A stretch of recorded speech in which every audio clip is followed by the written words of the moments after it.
Alright people, what's going on? Space Cowboy here. Welcome back to the channel. Got another video for you guys today. Before we get started with today's video, please make sure to hit this video with a like. You guys have been doing a fantastic job with that. It's been helping the channel out a lot. I'm very grateful for that, so keep it up. Also, if you're new here, make sure to subscribe to get more Dallas Cowboys content from yours truly so you don't miss out on more good videos and content. And finally, hit the notification bell to be notified when new content comes out, so you can get it right away and also when I go live. With all this in mind, let's continue our position evaluation series for the Dallas Cowboys, which we're nearing the end of. If you've missed the other episodes, right now there is a card at the top right of the screen which you can go to the playlist to get caught up on the other episodes before you continue watching this one. So, if you're all caught up, let's continue this. So, we're talking defensive backs, cornerbacks, safeties, the secondary, whatever you want to refer to it as. That's what we're talking about today. Now, this has been a very contentious topic to say the least. Why? Because the Cowboys have ignored the safety position in terms of using a premium pick, and that has been a major gripe amongst fans and other people. Now, I will tell you, me being completely honest here, yes, I would like the Cowboys to spend a top premium pick on a safety. That doesn't mean a first-round selection, but that means your top 3 picks. But if the guy's not there, then then do what else you must do, because we saw what happened last year in 2019. The Cowboys had a chance to have the safety of their picking, and they decided to forego that for Tristan Hill.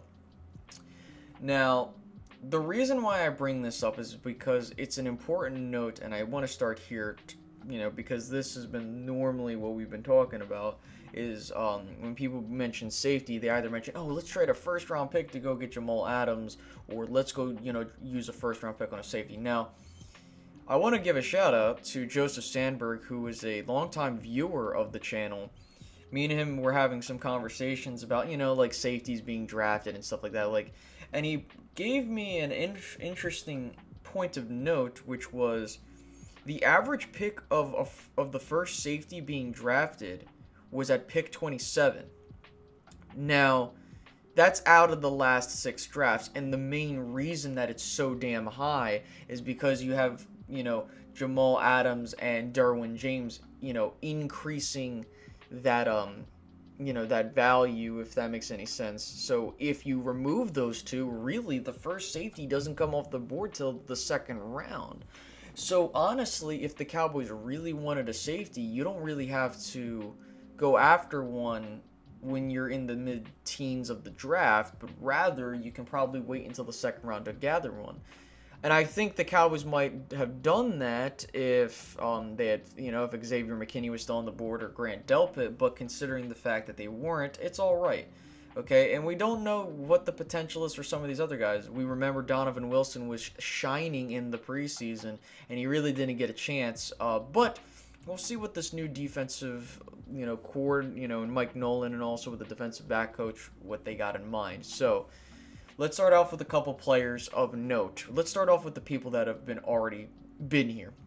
You got Chidobe Awuzie, you got Jordan Lewis, Anthony Brown. We're going to start with those 3 main guys. Now, with those 3 guys, they have been in this secondary for quite some time, and all of which have garnered interesting opinions, okay? Jordan Lewis, one of my favorite cornerbacks on the team because he makes plays and he just brings that energy to the defense that I think the Cowboys have been missing in certain instances. Cheeto, I think, has been given a bad rap in some instances. Now, before you go into the comment section and say, oh, Space, what are you talking about? He's not made play. Listen, I think that Cheeto has been suffering from the lack of good coaching, because if you pay attention, and this goes with all of the cornerbacks, if you paid attention, the cornerbacks have had one common flaw amongst all of them, and what is that? They don't turn around to make a play on the ball. If they had turned around, guess what? They would probably have gotten some interceptions, and that number would be a hell of a lot higher than what it was. Okay, so for me, I can't fully get on Cheeto for being the way he is, because when I would watch him and other corners do the exact same mistake, I feel like that's more of a problem on coaching and technique coaching, if that makes any sense. So I really do think Cheeto, if he can get tooled correctly, can be a really good corner. And we saw potential with him too, okay, back when he was a rookie.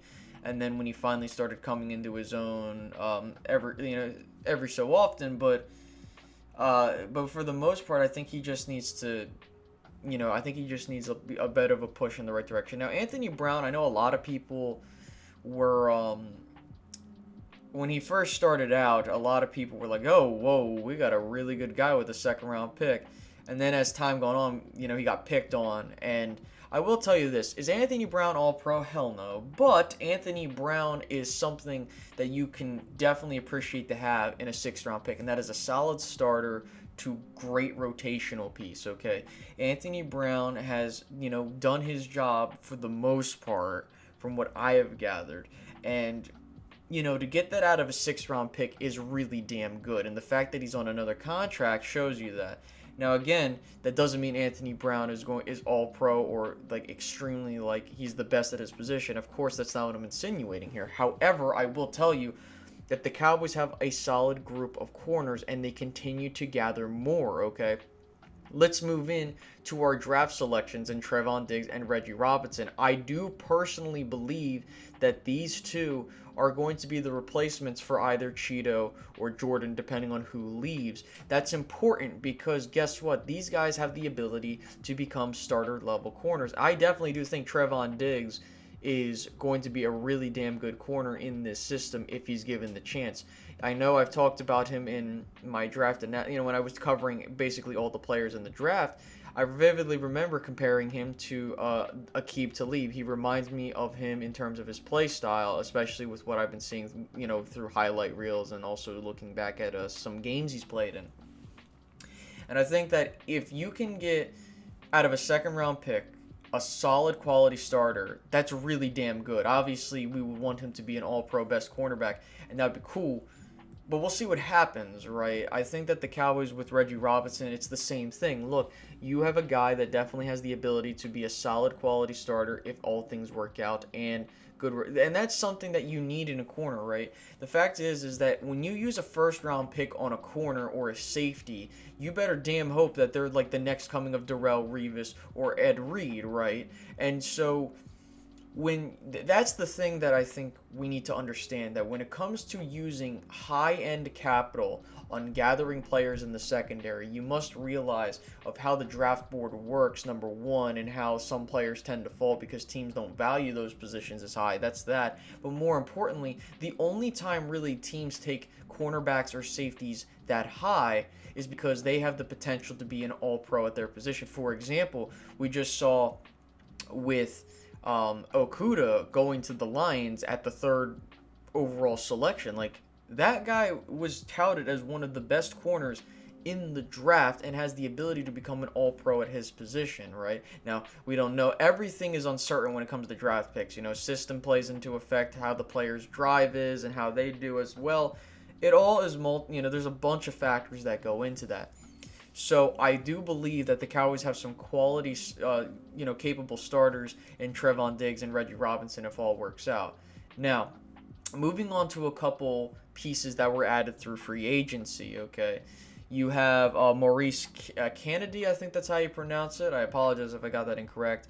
You have HaHa Clinton-Dix at the safety position. Then you have Daryl Worley, a cornerback from the Raiders.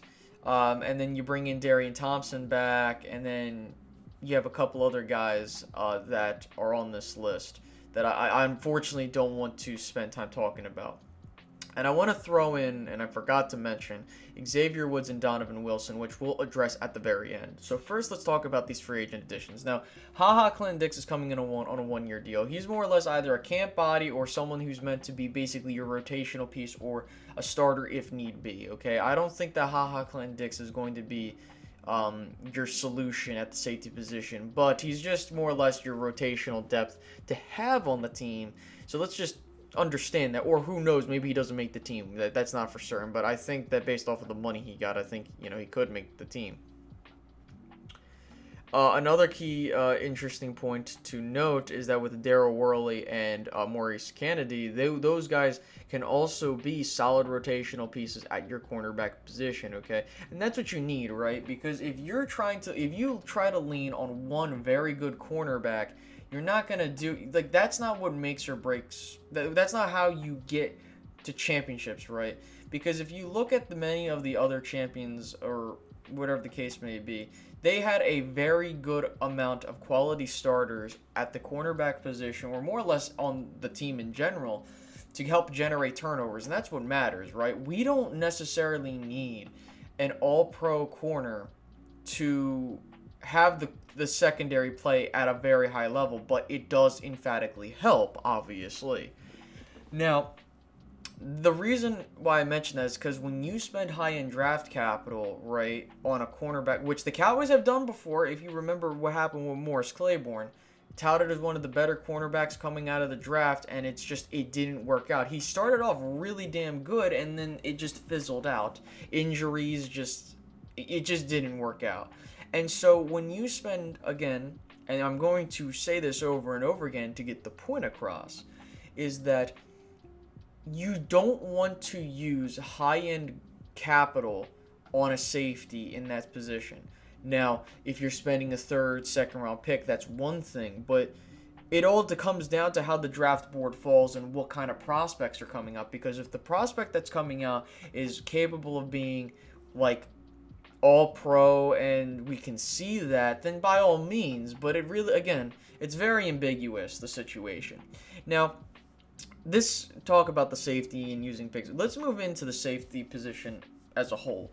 You got two guys that have been really looked at as, the guy that maybe could be what we need at safety. Now, we currently have Xavier Woods, who I think the Cowboys might bring back once his contract expires, if all things work out. And he's played very decent for his position. I mean, again, I believe sixth round selection, and the fact that you got a starter out of that who's done relatively well. I mean, he's generated turnovers for you. There's that, and more importantly, it's just you look at what he's done, and it's just like he's done very well for what you've got in terms of value back. And I think that that's what the Cowboys need, right? Is like, look, you don't need to spend a high-end pick to get a quality starting safety. That's the key, I guess, main theme of it, right? But more importantly, you look at Donovan Wilson. Now, Donovan Wilson looks like the ball hawk player that we've needed on defense. Now, we don't know what it's going to fully look like because we haven't seen him in a real game situation in terms of like actual regular season. But I do have the confidence that Donovan Wilson can develop into something very good if everything goes his way, right? He needs to be able to make the team. He needs to be able to play well, which if you're a fan of Donovan Wilson like myself, I have faith that he can make this team and make an impact. Now, again, there are a couple guys that I did not mention, that are on this roster, such as, I believe, Chris Westry, I think that's how you pronounce it, Savion Smith, Luke Kirk, and then there's Deontay Burton. There's a couple guys that, of course, I didn't mention. If I pronounce their names wrong, please let me know. But the fact of the matter is that not everyone's going to make this team. You have 16 defensive backs on this team. Odds are you're going to go down to either 9 if you include the safeties maybe. But the fact remains that the Cowboys have done very well with getting corners in the draft of recent. It's just a matter of how this coaching staff can help them, be retrained for the ones that have already here or the ones that are coming in, be trained to have that, just play at a better level, for God's sake. Okay? And I think that I have faith with what this coaching staff can do to help improve the defensive backs on this team to get us to where we want to go. And look, at the end of the day, it doesn't matter how we get the turnovers, right? As long as we're getting the turnovers, that's what matters. It doesn't matter if it's the guy that's the sixth man on the depth chart or the guy that's, if it's Trevon Diggs, who you spent a second round pick on, right? Because if we can sit here and we can continue to get very good play at cheap value, that's how successful teams do it. If you want to get a dynasty, if you want to do what you're doing, if you want to continue the success and consistency, what you got to do is you got to get good value in return from the picks you use. So, with all this in mind, I hope you guys enjoyed this edition of the Position Evaluation Series. Leave down in the comment section below how you feel about the defensive backs position, what you're expecting from certain players, what are your expectations and stuff like that. Before I leave, let me give you my grade. My grade for this position would probably be, at the moment in time, between a B- to a B, mainly due to the fact that we don't know exactly where this team is right now in terms of the defensive back position, because it comes down to generating turnovers, and at this point in time, I can't sit here and see that this position group making that jump yet, because we don't know what some of these players are going to look at. Now, you might be asking me, Space, for some of the other position groups, there's that uncertainty and what if factor, so why can't you do that here? Well, it's because when you look at the position that with what they have there, I personally believe that the Cowboys secondary needs a little bit more oomph to it. I think that if they can get a guy like at the safety position, if whoever it is, if it's Donovan Wilson or someone down the line, if they can get that guy, okay, at very good value or multiple guys to take that next step and generate turnovers, I believe we'll be, at a much better position to contend than many people think. I don't want this to insinuate that I would want a Jamal Adams trade or something like that, because at the end of it all, I don't want to spend first-round draft capital on a safety. He's a very damn good safety, don't get me wrong. However, I don't want to spend high-end draft capital when I can wait for free agency, which that would be another year and a half. But the only way I'm doing that is if I know for a damn fact that that's exactly what we need. So I think I've gone on for way too long. So once again, make sure to like, comment, subscribe, and hit the notification bell. Tell me how you feel about the cornerback position, and I'll be seeing you guys later. All right, guys, peace out. Bye-bye.